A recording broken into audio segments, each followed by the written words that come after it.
देखे बाबूजी, आज एक गीत बा, गीत का शीर्षक होई पार्वती यज्ञ। पार्वती का यज्ञ बाबूजी। चलिए बाबूजी, 4 लाइन भूमिका का भावा गीत में।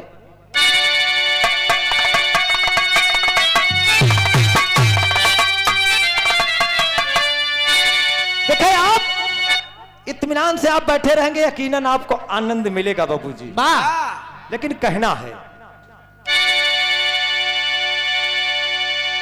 जब किए थे महायज्ञ राजा पृथु, अरे नर और किन्नर सब ही एकत्रित हुए।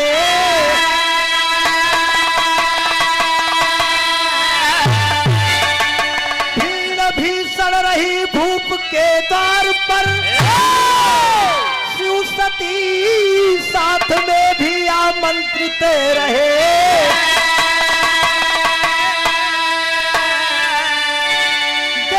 कर करके शोभा भवन भूप की, अरे दिल की दरियाओं में तूफान उमड़ने लगा।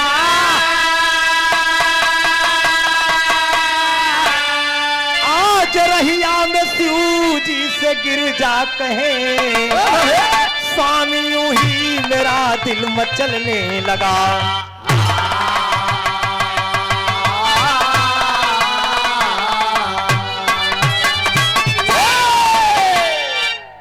समय की बात, महाराज पृथु जी बाबूजी, भगवान मर्यादा पुरुषोत्तम राम के पूर्वज महाराज पृथु जी बाबूजी, एक समय चारों धाम के दर्शन के उपरांत बाबूजी अपने राजमहल में, अपने राज्य में, अपने दरवाजे पर एक भंडारा का आयोजन किए।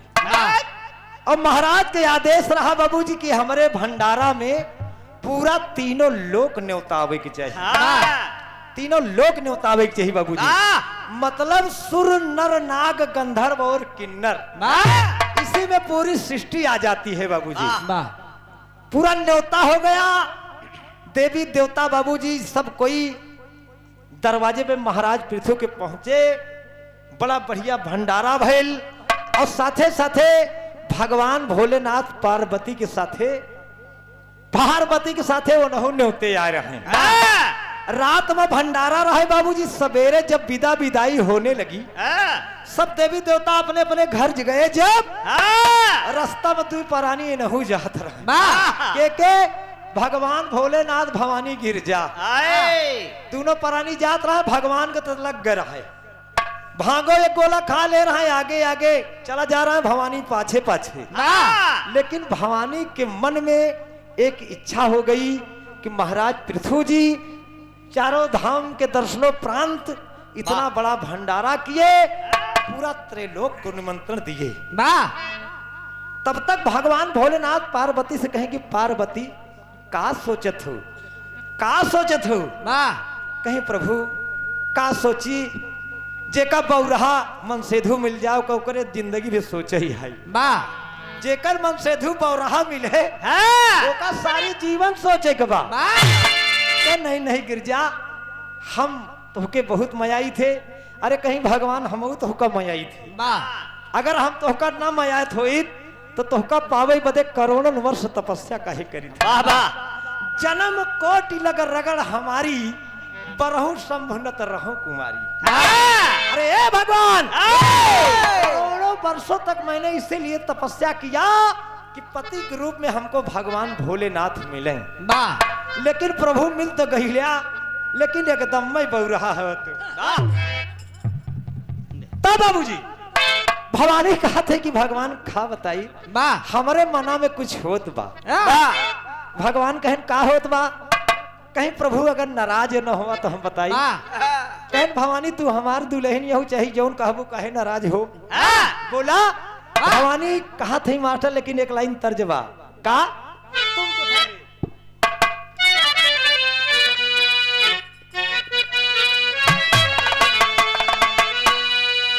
आए हाय, क्या कहना है? अरे तुम तो ठहरे परदेसी, तुम तो ठहरे परदेसी, साथ क्या निभाओगे।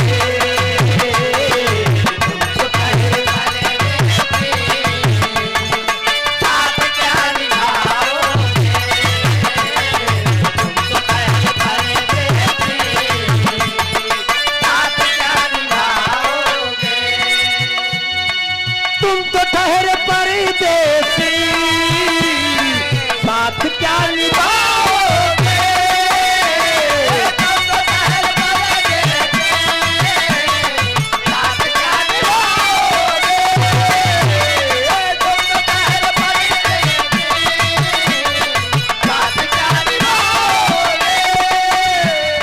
तुम तो ठहरे परदेसी, साथ क्या निभाओगे। तुम तो ठहरे परदेसी, साथ क्या निभाओगे। सुबह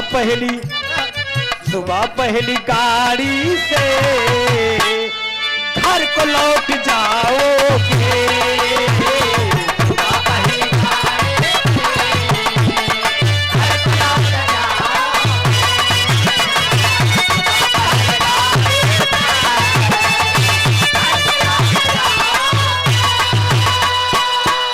लेकिन भवानी गिरजा भगवान से कहा था कि ए बउराहू, गिरजा कहें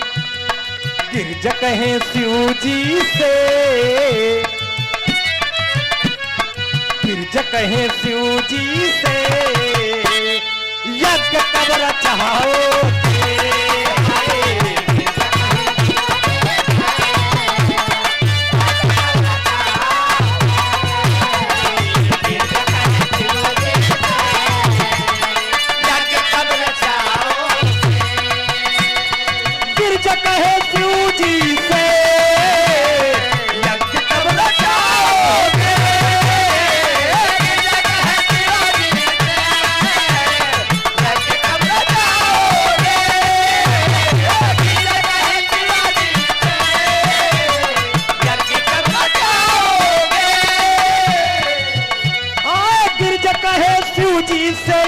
कब रचाओगे।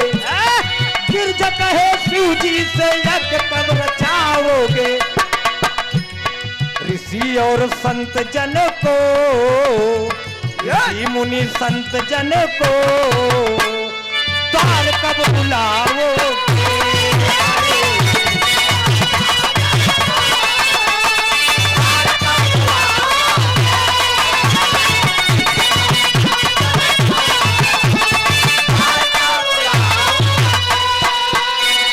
गिरजा कहे शिव जी से पिया यज्ञ कब रचाओगे। और ऋषि मुनि संत जन के द्वार कब बुलाओगे।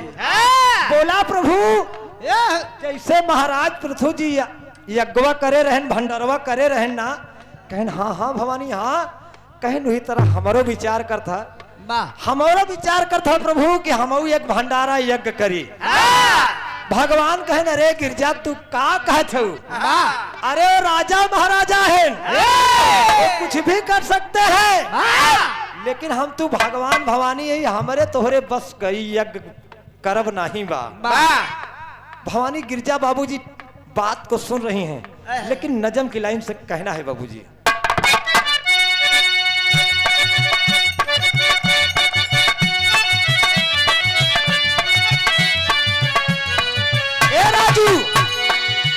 जिनकी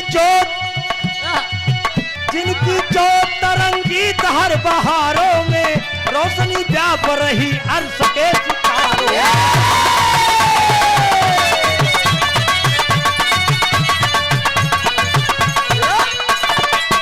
चरण को चूम के चट्टान भी बनते पावन, चरण को चूम के चट्टान भी बनते पावन, तरसते देवता देख के मन भावन।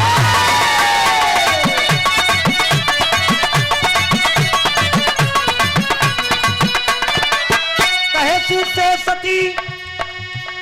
शिव से सती है इच्छा यही दासी की, मय सर्वत्र सदा व्यापति अविनाशी।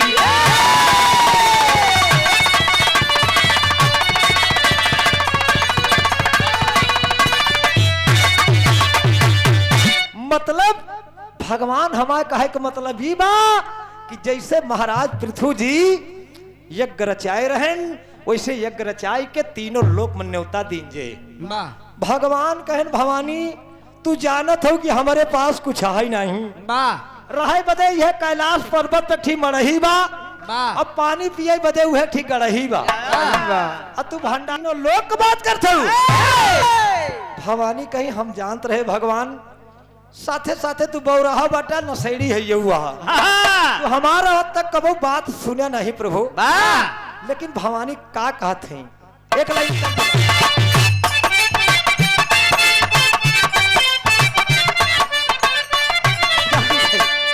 जानते नवा गाना लाग गए तो भाई जानकारी नहीं, लेकिन कहना है कौनो दुल्हन अपने मरद से कहा था कैसे, सुनिए बलम जी को बतिया बताई जी,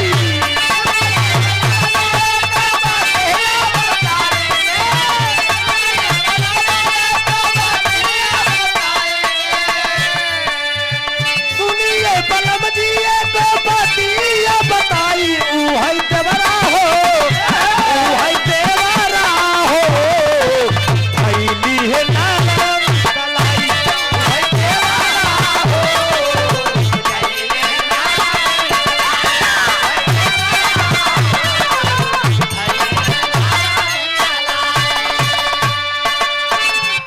भोजपुरी आगे ना बढ़ावा, गीतियों पर ध्यान दिया है आप लोग। यह गीत को अर्जल भाव है, लेकिन भवानी का कहते हैं भोलेनाथ से कि ए पिया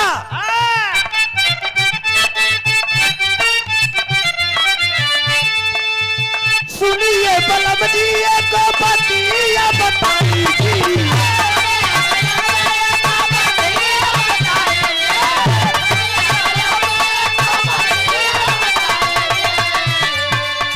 सुनिए बलम जी को बतिया बताई हमारे मनवा में, हमारे मालवा में का गइल ई हो हमारे मालवा में,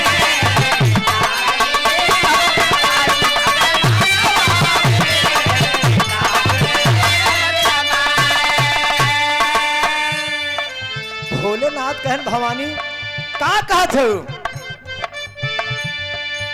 सुना भगवान तनी माना मोरी बतिया, सुना भगवान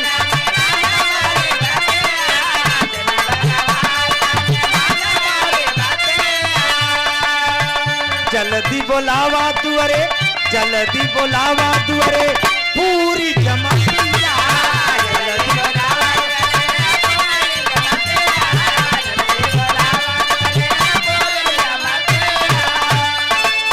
सुनत बचल सूजी दिए नहीं आई जी,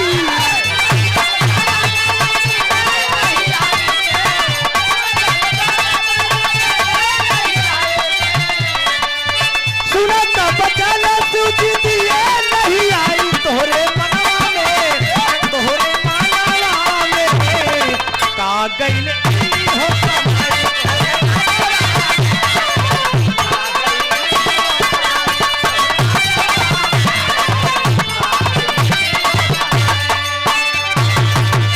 बोला बोला भगवान कब भंडारा कर गया हमार बात सुना, और कब ऋषि मुनि के अपने दरवाजे पर बोलूंगा। भगवान कहे अरे गिरजा, अरे गिरजा तू कहाँ हमका फंसावा चाह, तू राजा महाराजा है हमारे तोरे छोड़ी में 1 किलो पिसान नहीं बा, तू भंडारा का बात करते हो। भगवान कैसी बात सुनी कहीं हे प्रभु तू भगवान यहाँ हम भवानी यही, आप प्रभु हैं हम भवानी यही, इसमें कोनो चिंता करे की जरूरत नहीं, जो चाहो वही मिल सकता है प्रभु। क्यों आप क्यों अधीर हो रहे हो? भगवान कहन भवानी कुछ है ये नहीं तो कैसे भंडारा करी। आज बाबूजी भगवान से भवानी कहते कि प्रभु आप भंडारा करब्या चाहे ना करब्या, भंडारा हम जरूर करब, भंडारा हम करब तो करब। तब होता क्या है एक लाइन तर्जबा भवानी आज का कहते हैं, काफी बड़ा पुरान तर्ज हमारे बाबू हरे गावत रहन कैसे, अरे कराला जियान तनी हो खैदा बिहान पेश करबा मुकदमा कचहरी में अरे हम लुटा गईली दैया हो रहारी में।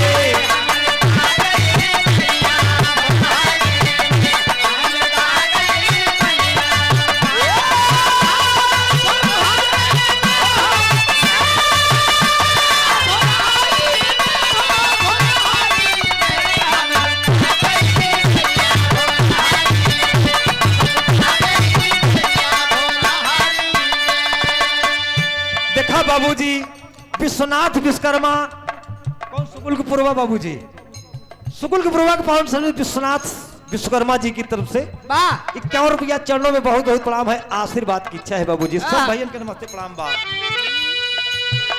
विश्वकर्मा मुकदमा कचहरी में हम लुटा गईली दैया हो रहारी में।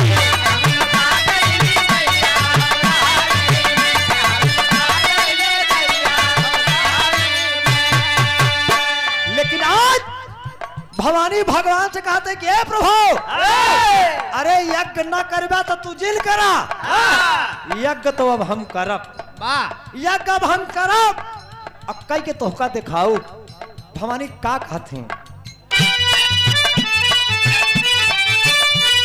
अरे करब यज्ञ दान संत यही है महान। उनका भोजन करई सुख मानी से अब कहीं लागी सती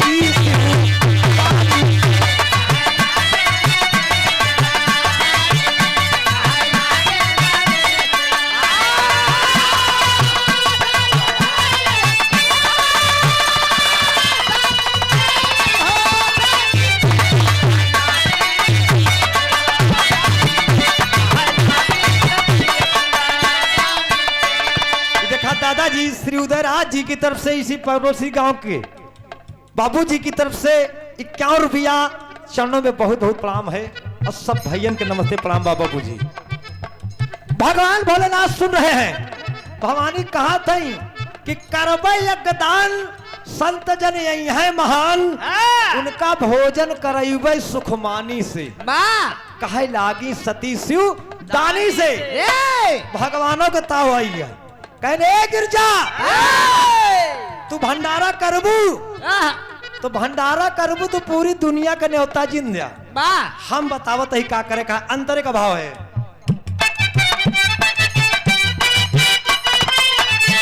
ए गिरजा मन बुन बात तो करा होया का तलावा।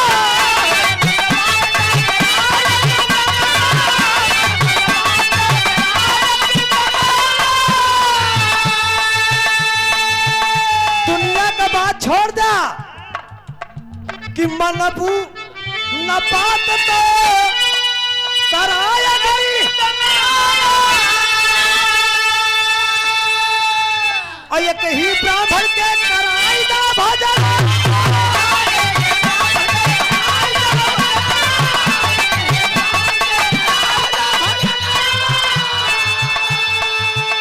अरे मुनिवर हो मुनिवर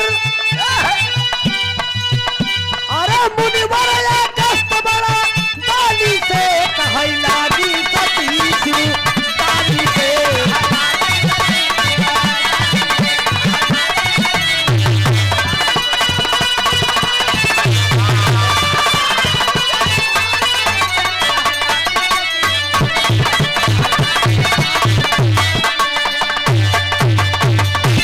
अरे भवानी तू यज्ञदान करबू हमार बात न मनबू कहीं प्रभु न मानब तो पहले तीनों लोक मन न्योता भेजो बाबा भंडारा हो प्रभु तो कई के दिखाऊ। भगवानो ताव खाई गए कहने हे भवानी पहले पूरी दुनिया का बात जिन करा।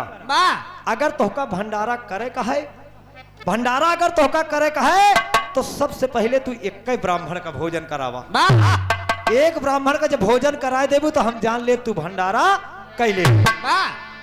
भवानी कहीं की भगवान के आओ के आज के तू कहा थे भगवान भोलेनाथ कहन मुनिवर अगस्त बड़ा दानी से कहन तब कहन कि एक विप्र है और नहीं को बुला देते ही भंडारा तू मटैली हूँ अगर उनका तब हम जान ले कि तू पूरी दुनिया का भंडारा कैली हूँ। कहन के हैं कहन अगस्त मुनि कहन तब कहन की अगस्त मुनि को बुलावा प्रभु भंडारा हुए तब बाबूजी आज बेटवा गजानन बगल में खड़े हैं का माई का बाबू कहन बेटवा तू चला जा जंगल में महर्षि अगस्त जी तपस्या कर रहे हैं तपस्या कर रहे हैं जाए के तू अगस्त मुनि के न्योता दयावा कि हमारे माई तोहका बुलाए हैं हमारे माई तोहका बुलाए हैं तू चला चल के न्योता पावा भंडारा पावा तो होता क्या है आय हाय हाय हाय वह तर्ज जो न वही लगा रहा माई बरे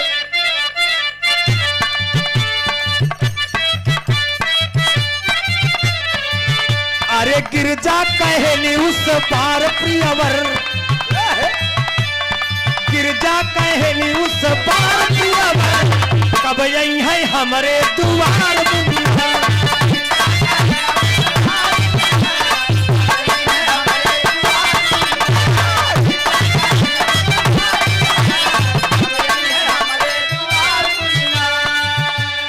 पहले निमंत्रण गणेश से पठावा यज्ञ अनुष्ठान वाली बतिया बतावा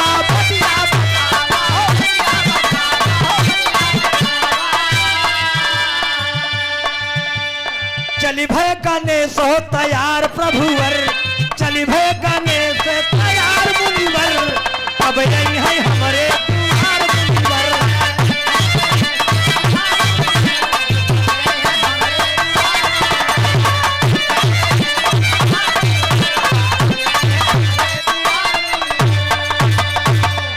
गीत के भाव पर 50 रुपया का महान आशीर्वाद हमारे सतीश भाई जो आश्रम के भक्त हैं और बाबूजी अच्छे ढोलक वादक भी हैं आपकी तरफ से 50 रुपया चरणों में बहुत बहुत प्रणाम है नमन है वंदन है सबके तब धीरे धीरे बाबूजी गणेश भगवान मुनिवर अगस्त के पास पहुंच गए और उस समय बाबूजी महामुनि अगस्त जी ध्यान मग्न है तपस्यारत रहे बाबूजी तपस्या में है और गणेश भगवान जाए के पहुंचे प्रणाम हो महामुनि प्रणाम हो प्रभु आंखें खुली देखे गजानन सामने खड़े हैं अरे का गजानन बेटवा कैसे अरे कहे महामुनि जी तोहका हमारे माई बुलाए हैं तोहरे माई बुलाए यहाँ मतलब जगदम्बा भवानी जी ने बुलाया है अरे कहन हाँ हाँ हाँ महामुनि कहन का बात बा कहन तई न्योता खाए करा न्योता खाए कर रहा अब आप सीधा तैयार हुआ और चला चला क्योंकि माता जी ने कहा है कि मुनिवर को तुरंत लेकर के आइए बाबूजी जब इतनी बतिया महामुनि अगस्त जी सुने तो बाबूजी हंसने लगे तेरी का भाव लगा था गीत में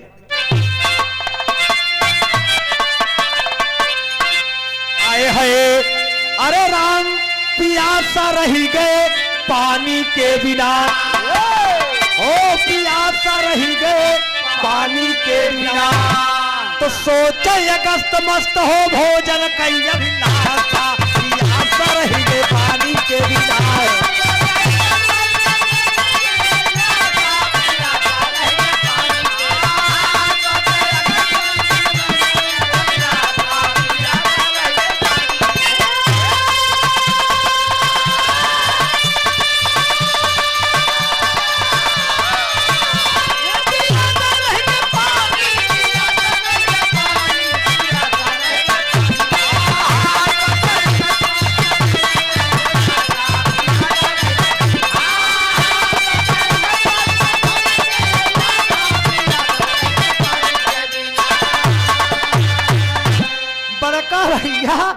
पियासा रह गए पानी के बिना सोचे अगस्त मस्त हो भोजन कई अभिलाषा पियासा रह गए पानी के बिना अरे कहन गणेश बेटवा तू बड़े अच्छे समय पे उलिया लेकिन अब ही तो चलब हमार मजबूरी बा अब वही तो चलब हमार मजबूरी बा मजबूरी का बा महामुनि जी आज मुनिवर अगस्त जी अपनी मजबूरी बताते हैं दोस्त कैसे राधे श्याम चौपाई का भाव लगा था इसी मंच पर रामलीला का कार्यक्रम हो रहा है तमाम कलाकार हैं बाबूजी जो राधे श्याम रामायण की चौपाई को कहते हैं लेकिन तई हमारी तरफ से देखा। मुनिवर अगस्त क्या कहते हैं?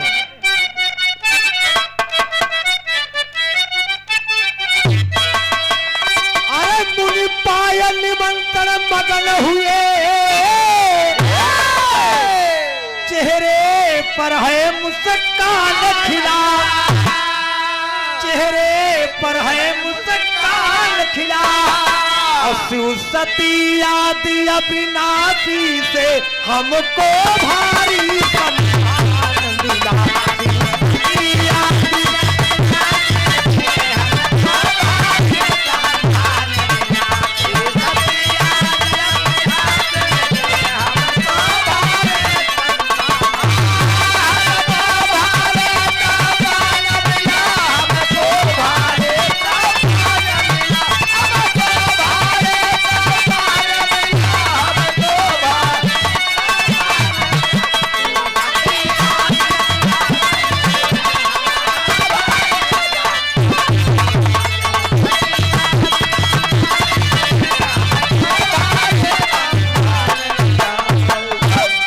भैया मुनि पायल निमंत्रण मगन हुए।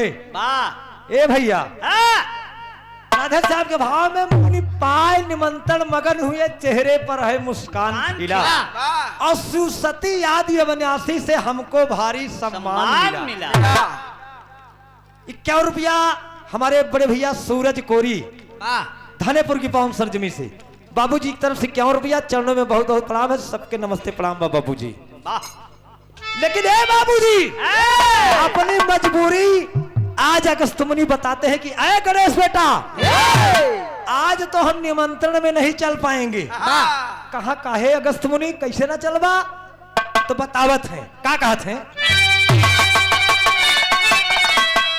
ए सतीश भैया तई हमारी ओर ध्यान दा, राधे श्याम को भाव लागबा। अरे प्रतयाज पूर्णिमा कार्तिका समर्थ आज हम आने को, अरे समर्थ आज हम आने को। अगली कार्तिक पूर्णिमा को आऊंगा गिर पर खाने को।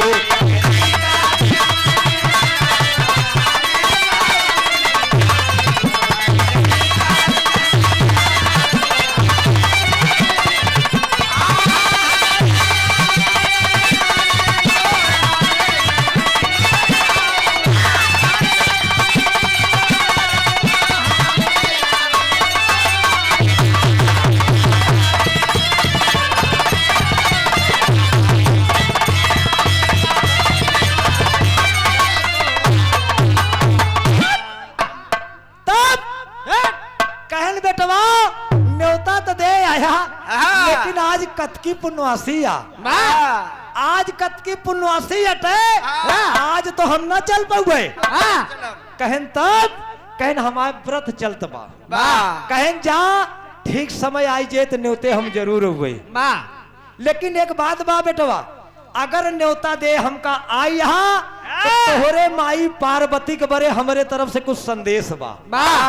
जाए के अपने माई पार्वती से कह दिया। का कहा? अरे जाया जय कराही चढ़वावा, कहें ढेर देरी जिन लगाया। जैसे घरे पहुंचा अपने पार्वती माई से बताया था कि न्योता अगली कतकी पुण्यवासी कही है, अगली कतकी पुण्यवासी कही है, लेकिन कराही अजुए से चढ़ जाए चाहिए। अरे जाया जय कराही चढ़वावा, भोजन करना तैयार सही, भोजन करना तैयार हो जाए पूर्ण प्रमोद सही, गिरजा को कहना नहीं हो।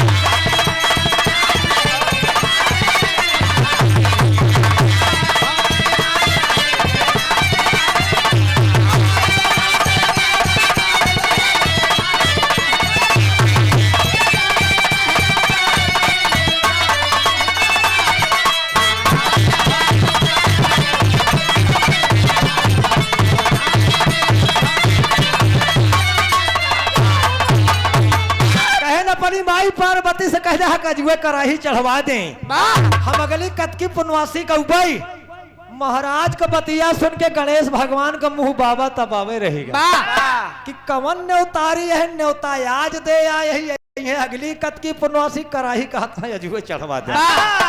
कहनी तोहरे माई के बड़े संदेश रहा, तोहरे पिता भगवान भोलेनाथों का हमारा संदेश कहने अपने पिता भगवान भोलेनाथ के लिए भी संदेशा ले जाओ गणेश। कहा थे जब प्रसाद बन जाता बने लागत तो रक्षा पवित्रता से कैसे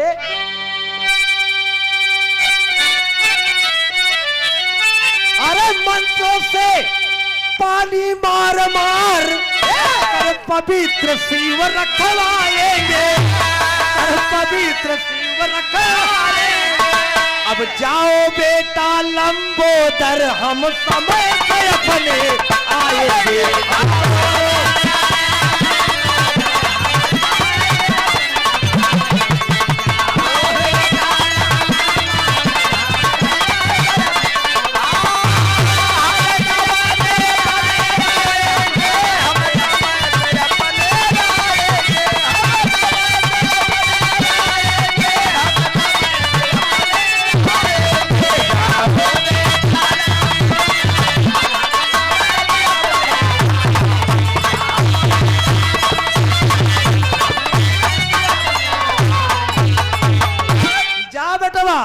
अगली कतकी पुनवासी के इंतजार करा, अपने माई बाबू का संदेश दे दिया। गणेश भगवान तुरंत बाबूजी मूस की सवारी बाबूजी बैठ लेन कहीं चला कैलाश पर्वत की ओरी पहुंच गए। भवानी गिरजा भगवान भोलेनाथ बैठे हैं। का गणेश का बात बा?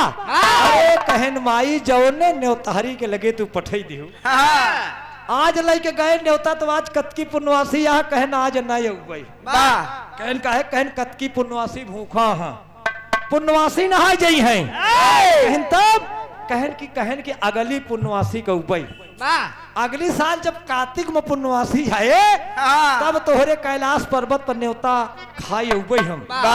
भवानी कहनी तो बहुत दिन बाद आई है न्योता हम भाई कर। अरे कहन माई संदेशो भेजे यहाँ का संदेश भेजे यहाँ कहन जा अपनी माई से कह जा कि अजुए जैसे घरे पहुंचा कराही चढ़वा दी भूल जा नहीं भूल जा।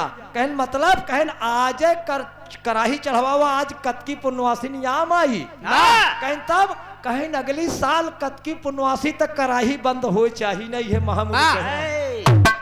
कहन बाबुओं से कहे यहाँ कहन जितना पूरी कराहे से निकले अब खांचा में धरी जाए। अरे बाबू भोलेनाथ का कह था कि मंत्रों से पानी मार मार अभिमंत्रित कर करके पवित्र करके प्रसाद को रखवाएंगे। अब जाओ बेटा लंबोदर हम समय से अपने आएंगे। तो माई चला जाए। भवानी गिरजा का सोच हो गया मैं जान भोलेनाथ सहिन का हाथ रहे का न्योतारी हमका बड़ा अड़बल लागत है।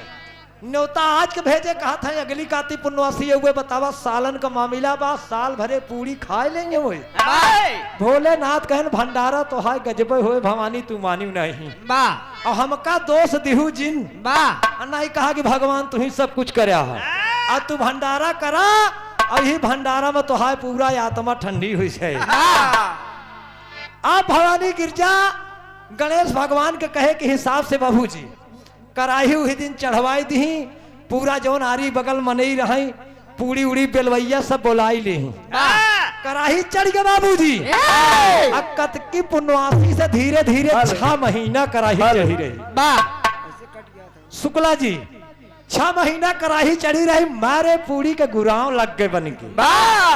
भगवान भोलेनाथ के चेला वाला कहन प्रभु ही बतावा पूरी यही बने कि कतो भाजी ओजी के इंतजाम हुए।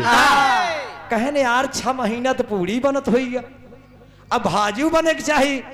कहन हाँ प्रभु कहने काम करा 4 छजे से दौड़ा जाता ही सब्जी भाजी के लगे जा कहा कि भाई अगस्त मुनि न्योता खाई बदे कैलाश पर्वत पाइए हैं और जा सबको चरोरी भात के लिए आया बिना भंडारा सब्जी का हो न पाए। अरे या बाबूजी जैसे भगवान भोलेनाथ के घर तमाम सब्जी के लगे पहुंचे सबसे पहले आलू के लगे जब पहुंचे कहे हे आलू देवी तो हाय बड़ी जरूरत पड़ी बा भगवान भोलेनाथ के कैलाश पर्वतवा भंडारा होए। अगस्त मुनि जी आई हैं अब भगवान तो का बुलाए यहाँ। तब तक आलुइया कही कि हे भैया, अरे हमारे बस का नहीं बा उनका जोर था। कहें और सब्जी से पता कर जात हो तो जाए भाई हम जाब ना। तमाम सब्जी के पास गए भगवान भोलेनाथ के गण लोग, लेकिन बाबूजी कौनो सब्जी भोलेनाथ के भंडारा बड़े तैयार ना होते, तैयार ना होते। इतने में बाबूजी कोहड़ा जानत है ना, कोहड़ा रहा बेचारा कहीं से ऐसा बा तू केहू के लगे न जा, केहू के लगे न जा। कोहड़े बड़ा बड़ा भीड़ भात भंडारा थाम पावत है। चला महाराज की सेवा भगवान की सेवा में हम चलत ही बाबूजी, चलत ही आके तमाम गण बताए भोलेनाथ से कहन और कौनो सब्जी नहीं तैयार भई। कहन तब कहन लेकिन महाराज कोहड़ा तैयार हुई गा है। अरे कहन हुई का वैद्या कोहड़ा रहे तो सारा कमोई बन जाए। कोहड़ा आएगा बड़का भैया 6 महीना से फिर कोहड़ो बनब शुरू हो गया। 6 महीना तक सब्जी बनी बाबूजी। धीरे धीरे साल न निकाला जब कतकी का पुण्यवासी आवे का समय भइल, अहर बाबूजी गिरजा भवानी अपने कुल परिवार के साथ भंडारा सिद्ध करत हैं। तो एक लाइन तर्ज लागत हम तारी बहन वाली बद्री का कठिन चढ़ैया।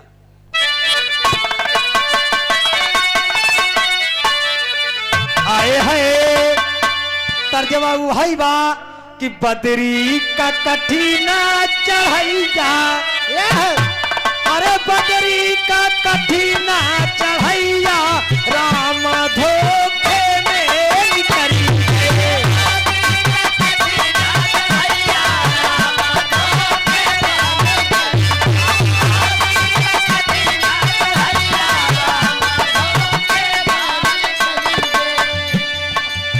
बहुत पुरान गीत होगा, लेकिन हमारे इलाहाबाद में कैसे गावा जात रहा। हमारे बिरहा जगत सम्राट चाचा हैदर अली कैसे गावत रहे, बाबू राम कैलाश जी कैसे गावत रहे, लाल जी लहरी काका कैसे गावत रहे, हमारे बाबू राम कैलाश कैसे गावत रहे। हाय गंगा नहाई तबई जाबे, अरे गंगा नहाई तबई जाबे घोड़ैया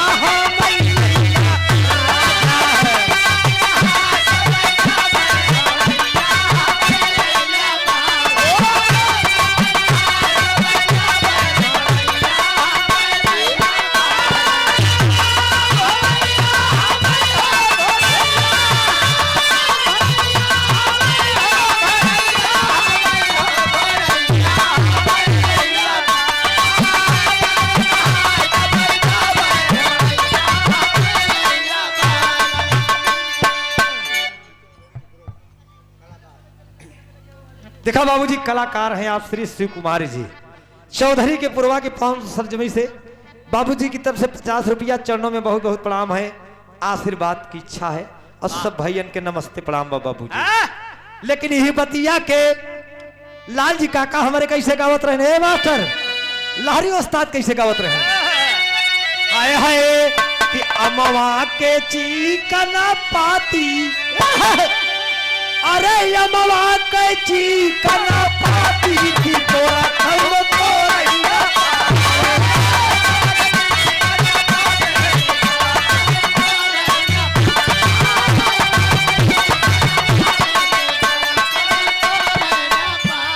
लेकिन हर कैलाश पर्वत पर जब कतकी पुण्यवासी का समय आएगा बाबूजी, तब भवानी गिरजा अपने कुल परिवार के साथे भंडारा सिद्ध करत हैं।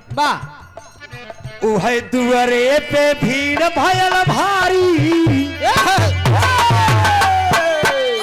राम सूरत कबो कबो आश्रम पर हमारे भंडारा होता, अगर आई जावे तो हिया का भीड़ देखबे तोहार होश खराब हो जाए। ऐसे जैसे हमारे आश्रम पर भीड़ होता, ऐसे आज कैलाश पर्वत पर भीड़ होता।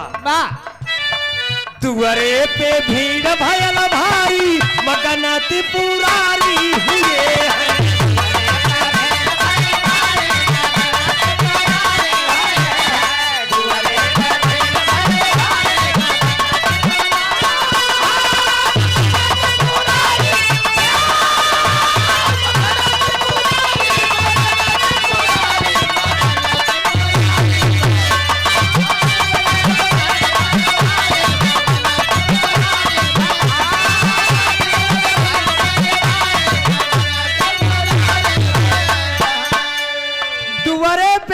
दीन भयल भारी मगन त्रिपुरारी हुए हैं।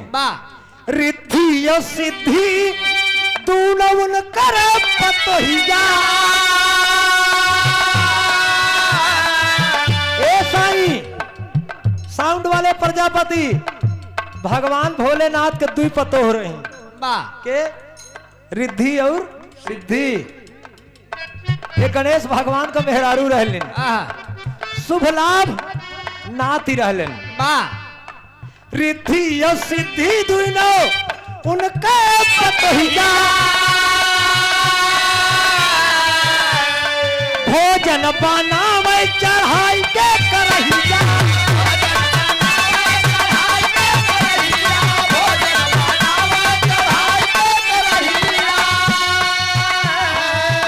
अरे परसे अरे यज्ञ करें शैले कुमारी। यज्ञ करें शैले कुमारी मगन त्रिपुरारी हुए हैं।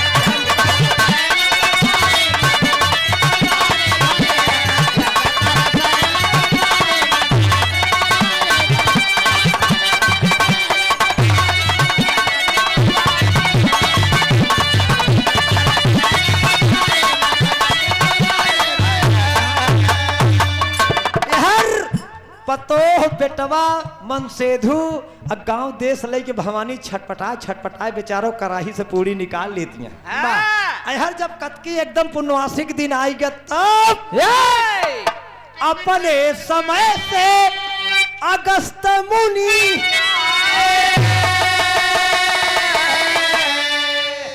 मुनि महाराज एक रोज पहले चल पड़े कि चला एक रोज पहले से चली।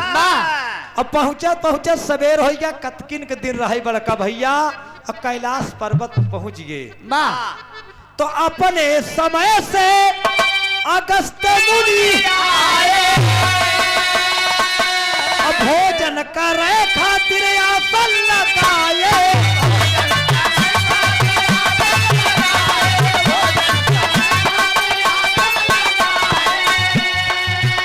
उहे परसे तबे पारा पारी।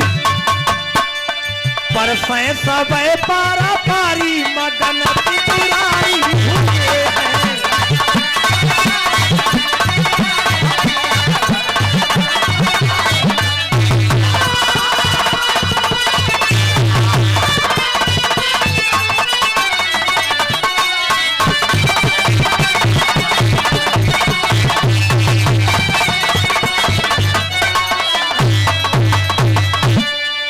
महामुनि अगस्त जी एकदम पधार दिए बाबूजी कैलाश पर्वत पर।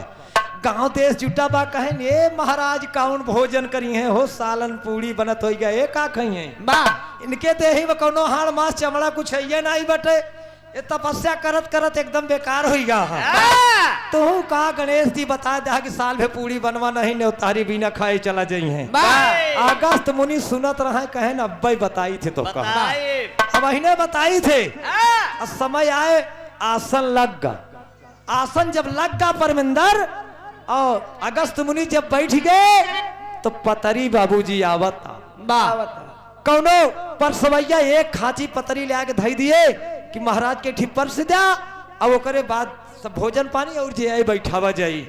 तब तक महाराज के लगा जब पतरिया धरे तो महाराज सोचें कि सब न्योतो वही भंडारा वही में बा। महाराज आओ न देखे तब पतरी जैसे धरे और भंडार में कहें पूरी उड़ी लावे तब तक ये कहती महाराज जितनी पतरी रहे सब झटक दे। लौट के आए पर सवैया देखे ने खांची पतरी कहाँ गए तो महामुनि कहना ऐसा बा। अरे भाई सब ने तो वही मत बा आखिर बैठा जा तो भोग तो लगवेन के। अरे महाराज पतरिया सब खाइन के तो बा यार जब तरी बतिया जाए भंडारवा में बताएं तब गिरजा मैया को बड़ा अफसोस हुआ कि जब एक एक खांची 10-10 हजार पतरी एक साथे खा ले तो पूरी उड़ी का हाल हुई। बैठ गए कैसे पतरी धे पाए उनके आगे। अब बाबूजी एक भौका पूरी सोझे लाए के अगस्त मुनि को पूरी दे कहे महाराज बार बार मांगे के न पड़ रही। दौड़ जा सब्जी वाला बड़को भगोला छिदाया वही बाबूजी ल्याई के परसवैया धरे हैं और जैसे परस के पछौड़ हो बाबूजी कहती साहब गए सब कहे दूसरा ही बार पूरी ले आवत तई पता लाग हिया सब खत्म। तब धीरे धीरे बाबूजी धीरे धीरे भंडारा न दिखवावे लगे। जब 6 महीना जवन पूरी बनी रही अधियाई के बाबूजी, तब भवानी कहीं अरे भगवान का करी। भगवान कहें भंडारा तू खूब करा भंडारा। अब तू हमारे दोस्त हिम्मत दे ना सकतू भवानी, तो का कहत रहे कि भंडारा का राजा महाराजा का काम आ, तो तू चली जाऊ खींच काढ़े भंडारा करा भंडारा तू। तब अहर धीरे धीरे अपन मुनि कौनु मुँह लगता नहीं भी सीधा झोरम झोर लगाए हैं। अहर गिरजा परसत बाबूजी बियाही गई, पसीना पसीना हो गई, पसीना पसीना हो गई।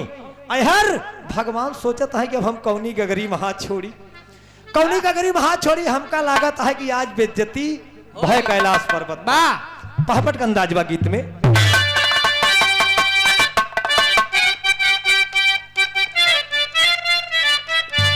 आए हाय अरे उठे नहीं जब बीत का कईयो दिनवा गिरे जागाढ़े में। ए बाबू उठे नहीं जब बीत का कईयो दिनवा गिरे जागाढ़े में। अब कमती हो वही लगले जब भोजनवा गिर जागाढ़े में।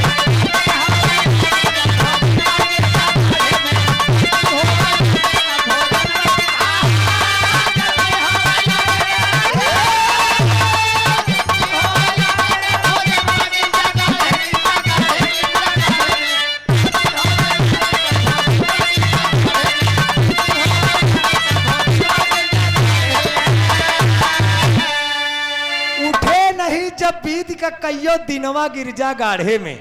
हक्कमती हो वही लगले जब भोजनवा गिरजा गाढ़े में। महामुनि अगत धीरे धीरे भंडारा न दिखवाई दिए। भगवान भोलेनाथ कहें भवानी आज हम गारंटी लेते ही भले साल भे पूरी बनी बा, लेकिन न मुनि अघावे करी है न और दूसरे के मुँह में जूठ लगवाई करे। तब अरे रोवे लागी गिरजा मैया, अरे कहाई लगी सिउदानी हो। भोले बाबा कहाई लगे गिरजा कैलू खूब मन मानी हो। करा मनमानी तू कहत या कि भंडारा करब भंडारा करब। अरे कहा कि माफ करा गलती जवल भाई ले छनवा गिरजा गाढ़े में। अरे माफ करा गलती जवल भाई छनवा गिरजा गाढ़े में। अब कमती हो वही लगले जब भोजनवा गिरजा गाढ़े में।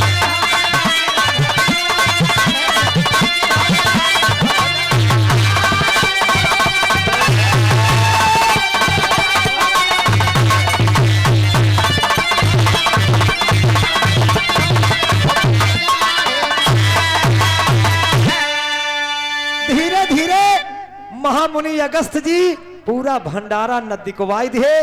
एक खांचा जब पूरी रही के भड़का भैया भवानी कहीं भगवान तू सही कहत रहा कि एक पंडित का भोजन कराए दिया, तब हम जानब कि तू पूरी दुनिया का भोजन कराए सकत है। अरे महाराज सालन का पूरी तो महाराज एक दाम निपटाई दे। अब बतावा बे ना करतो ना कहता है पूरी यू लाए जा। भगवान कहन गिरजा हम का बताई तुहार मेहरारू को जात लबर लबर कही आदत तुहार बहुत खराब बा। भोलेनाथ दिमाग लगावत है और दिमाग का लगावत है आल्हा का भाव बा मास्टर।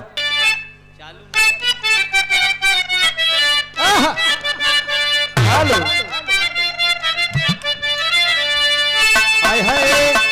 अरे शिव के चरनिया में अरे गिरली भावनिया। अरे सुना भोलेनाथ तनी बतिया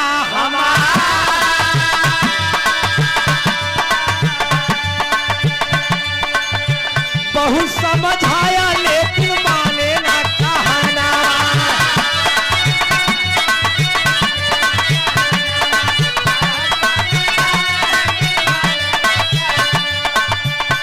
अरे बतिया के तोहरी ना माने करता।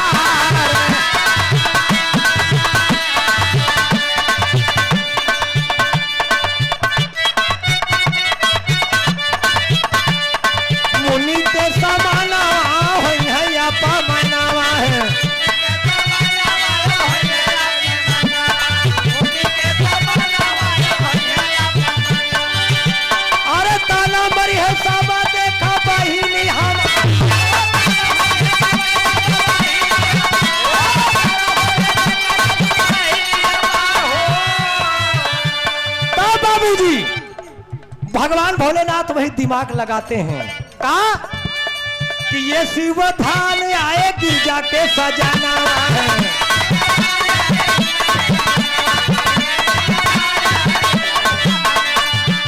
अरे बाल रूप बगली में कर जेवनार हो।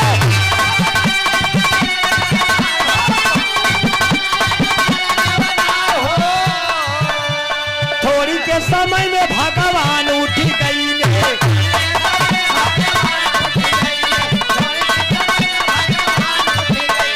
तो भवा में अगस्त काहेला फटकारा। अरे कहाँ से आवई बालक लदना है।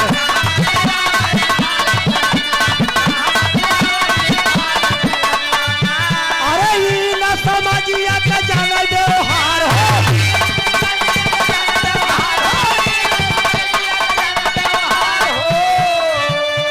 अरे भोलेनाथ के गिरजा धाइली चरनिया। अरे अवश्य गलतियां न हो करता है।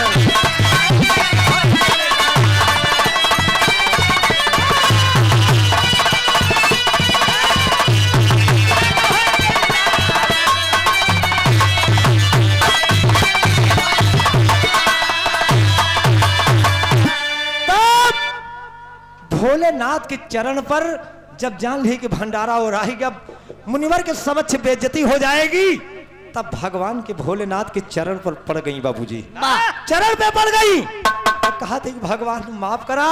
भगवान दिमाग लगाए और प्रभु का ध्यान किए। भोलेनाथ आज ध्यान किए के कर मर्यादा पुरुषोत्तम भगवान श्री रामचंद्र जी की। कहा प्रभु तनिक देरी अयोध्या छोड़ा नहीं, बेइज्जती भय है एकदम। पूरी बात ध्यान में बताए। भगवान कैलाश पर्वत पाए प्रभु राम जी। प्रभु राम जी कैलाश पर्वत पर आए बाबूजी। एकदम बाल रूप में जैसे लड़का के रूप में आ गए। कहीं खेला रच दी नहीं, बेइज्जती एकदम भाई भवाई बैठी है। भगवान लड़का बन के अगस्त मुनि के बगल में भोजन पावे बदे बैठ गए बाबूजी। भोजन पावे बदे बैठ गए। जैसे दो पूरी खाए भगवान बाल रूप में उठ गए और हाथ अपन धोई के कुल अपन छिड़क दिए। इतने में अगस्त मुनि को क्रोध आ गया। कहा है कहां से नादान बालक आ गया। अरे समाज का व्यवहारिक ज्ञान नहीं है इसको लाके बगल में बैठा दिए। तबले भगवान भोलेनाथ कहें अरे अगस्त मुनि इनके पहचाना आप आपन दिव्य दृष्टिया खोला। जैसे अगस्त मुनि जी बाबू जी दिव्य दृष्टि से देखे तो बाल रूप में भगवान मर्यादा पुरुषोत्तम श्री रामचंद्र जी का दर्शन होने लगा। दर्शन हो लगा। कहे नो एक भगवान का इज्जत बतावे के बरे तो का अयोध्या से आवे के परा तो इनकर इज्जत बचौबा। इज्जत बचौबा। कहे प्रभु क्षमा करा महामुनि। कहे नहीं नहीं तुम्हें भी घमंड है तो ठीक बा। अब हम खाना तो खा ही रहे तू हमारे बगली बैठा रहा उठ जाता हमू को उठ जाए की चाहिए। कहे बरे कि पड़ोसी खवैया उठ जाए तो अपनों को उठ जाए की चाहिए। उठ गए। भोजन तो कर लिया हूँ, भोजन तो कर लिया हूँ, लेकिन अब हमका पानी पिया हुआ। अब लिया धीरे धीरे सालन का बना पूरी तो खत्म हो गए। अब कहन पानी पियावा। भोलेनाथ जब अगस्त मुनि का बात सुने कि अब हमका पानी पियावा तो भगवान की जूड़ी चढ़िया तुरंत ही। अरे कहन प्रभु आप कौन खेल लाग गा बतावा। सालन की पूरी मिनटों में खाए लेन। अब इनका हम पानी कहाँ है रह जाये। अरे इनका तो पानी की व्यवस्था तो कतई हो ही ना पाए प्रभु, कतई ना हो पाए। तब कहते क्या है कि लाइन तर्जबा हो किसे सुनाऊं।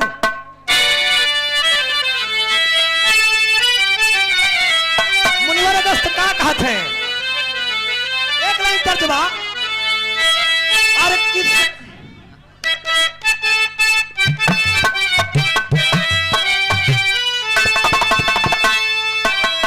किसे सुनाऊं जीवन दुखड़ा।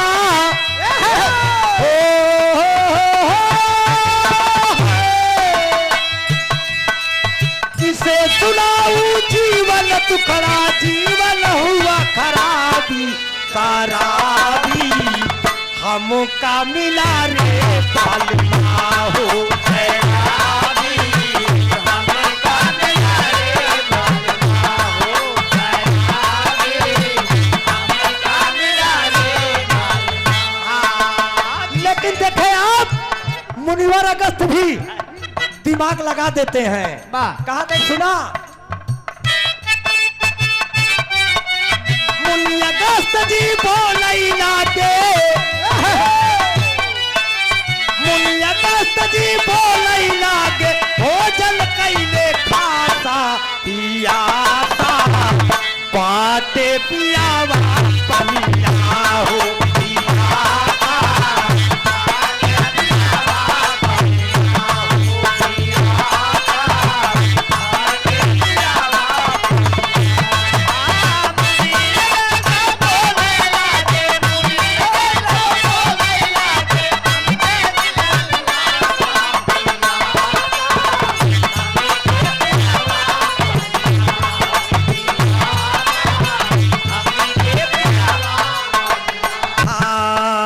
सुन के बात मुनि गिरजा आवे चूड़ी सुन के बात मुनि गिरजा के चाहिए भाई जूड़ी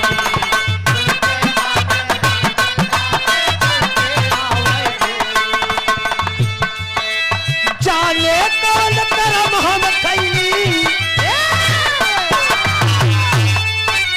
जाने कौन करम हम कैली अच्छी मिली मजूरी सोचे भगवान मुन के आगे पलट गयल पासा पियासा बाटे पियावा पनिया हो पियावा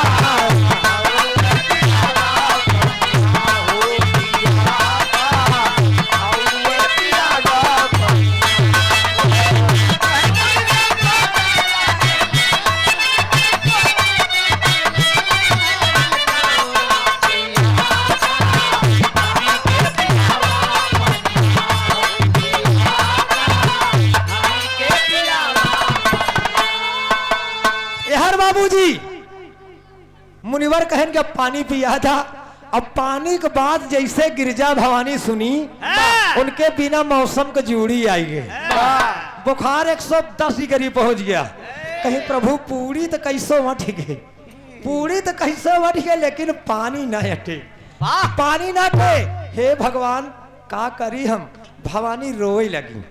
मुनिवर अगस्त खड़े हैं रामचंद्र जी खड़े हैं भवानी रोवत है तो भैया हो सब कुछ तो भगवान देख सकत रहे लेकिन भवानी गिरजा की आंखों में आंसू नहीं देख सकते थे बाबू आंसू नहीं देख सकते थे।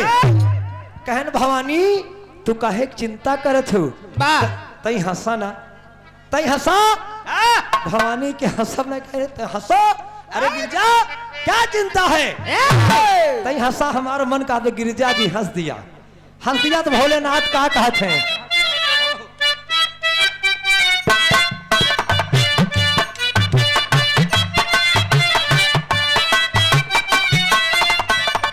भोलेनाथ का कहते हैं कि मोहनी रूप दिखा के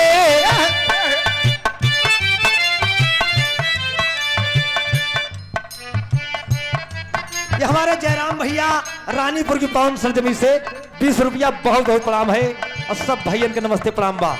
भोलेनाथ का कहते हैं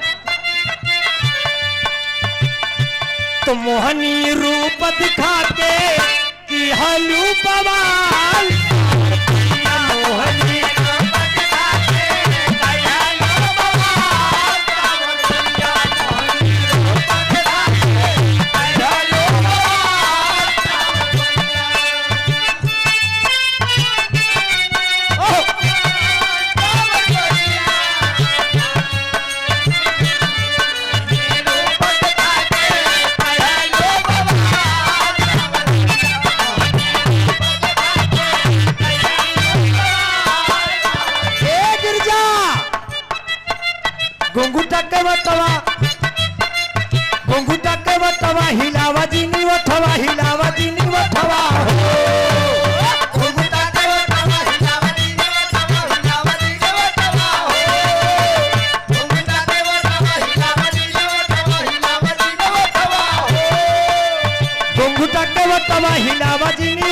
हिलाव जीनी उठवा हो।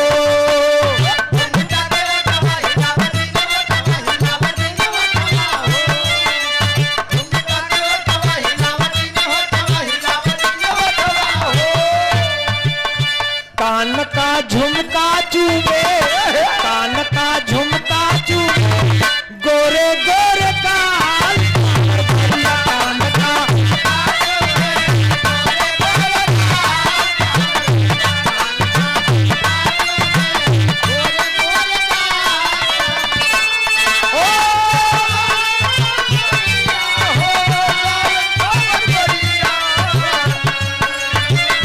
कान का झुमका चूमे, गोरे गोरे काल कान गोरिया।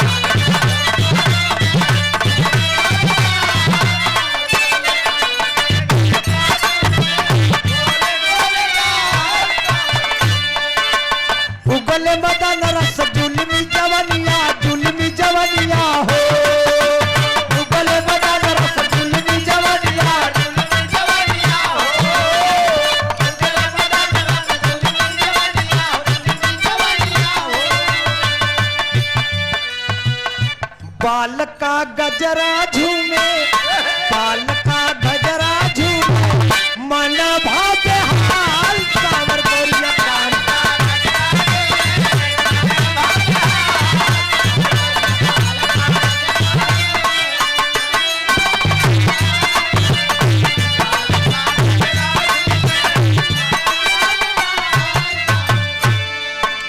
कटकर भलिया बजेल पैजनिया, बजेल पैजनिया हो।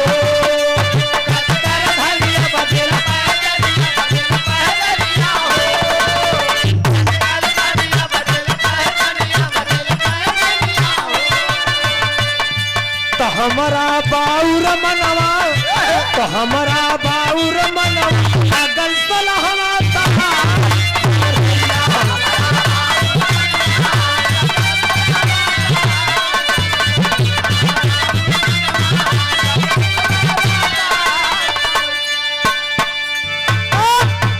गिरजा भवानी एकदम खुश हो गई, भगवान राम अंतर्ध्यान हो गए।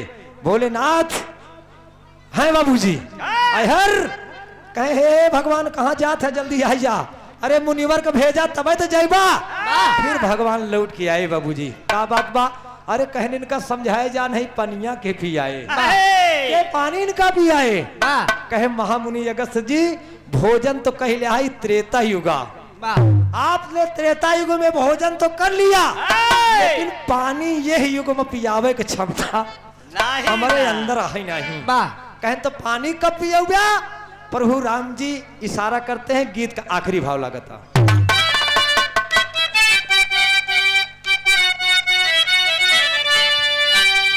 अरे मुनिवर के समझा के बोले सुख दनिया,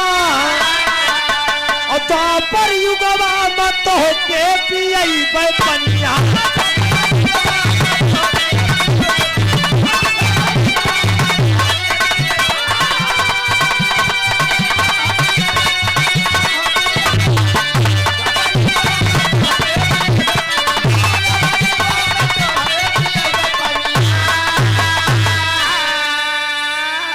देखा बाबूजी, गीत के भाव पर परम पूजनीय गुरुजी आप श्री अमित तिवारी जी धनेपुर की पावन सजमी से गुरु महाराज की तरफ से 101 रुपया चरणों में बहुत बहुत प्रणाम है, और पूरी पार्टी आशीर्वाद की इच्छा है गुरुजी से। परम आदरणीय आप हमारे बड़े भैया हैं रवि तिवारी जी, रवि तिवारी जी धनेपुर की पावन सजमी से गुरु महाराज की तरफ से 51 रुपया चरणों में बहुत बहुत प्रणाम है। सब भैयन के नमस्ते प्रणाम बाबू जी।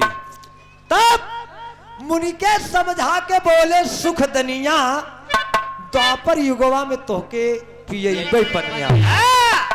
तब हर बाबूजी त्रेता बीता द्वापर आया, त्रेता बीता द्वापर आया, मुनिवर आस लगाए हो।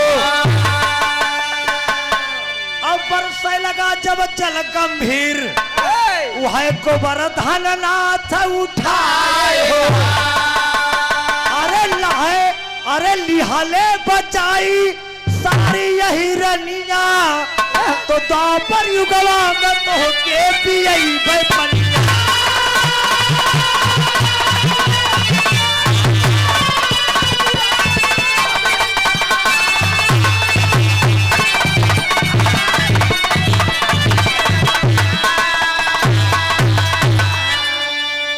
देखा हमारे दादा रामराज यादव जी सुकुल के पूर्वा के पावन सरजमी से 51 रुपया दादाजी के चरणों में बहुत बहुत प्रणाम है। सब भैयन के नमस्ते प्रणाम बा। याद कहा हमहू के क्षेत्र इलाका में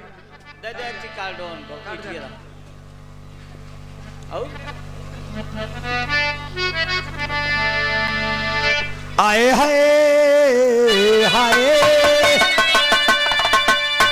हाय तब वो समय आया जब द्वापर युग आया बाबूजी, तब वहीं उनकी प्यास बुझती है। प्यास बुझती है कौन? वह जब इंद्रदेव जी करके कोप द्वापर युग में यह भगवान रामकृष्ण के रूप में द्वापर में जब जन्म लिए बाबूजी, मुनिवर अगस्त जी त्रेता युग से आशा लगाए रहे कि भगवान हमका पानी पियावे का कहे, पानी पिए बहुत जरूरी बा हमके। तो वह जब इंद्र जी कोप कई के बाबूजी जल वृष्टि करे लगे, अहर बाबूजी सब बहे लगा, गोकुल वृंदावन बरसाना सब डूबे लगा। तो बाबूजी भगवान नट नागर कन्हैया अपनी उंगली पर गोवर्धन पर्वत को उठा लेते हैं और जितना कुल खानदान यादव वंश रहा उसी गोवर्धन पर्वत के नीचे सबको लुकवाई लिए बाबूजी, बचा लिए। अब भगवान फिर करते क्या है? महामुनि अगस्त के इशारा किए कि आई जा महामुनि तुहार समय आई जा है। और जौन वह बाबूजी भयंकर बरसात होत रहा है, तब वह जल माधव मुनि के पियाए। कहन महाराज इतनी भयानक जल वृष्टि हो रही है, अब आप पानी पिया। महाराज ऐसे मुंह बाई दिए, जितना जल इंद्र जी बरसा रहे हैं सारा पानी अगस्त मुनि पी जा रहे हैं, पी जा रहे हैं। तू है जल माधव मुनि के पियाए और राम ही तक कोमल कवि स्वर्गवा सिधाए।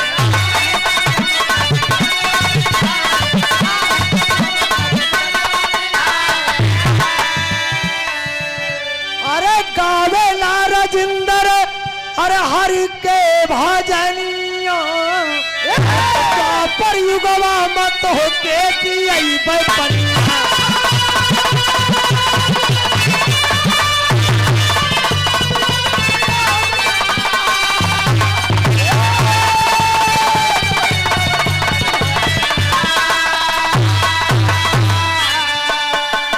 पिया दिए महामुनि अगस्त को बाबूजी, उनका बाबूजी प्रण पूरा हो गया, भंडारा भी हो गया, पानी भी पी लिए और धीरे धीरे यहीं से गीत का समापन होता है बाबूजी। कहना है आए है स्वर्ग गए स्वामी राम हित दिए चमन को छोड़ी। अरे प्रेमचंद सुखराम कहे हम बैरिन के मुख मोड़ी हो, प्यासा रही गए पानी के। तो दावे राजिंदर गुरु चरण कमल कर रही गए पानी।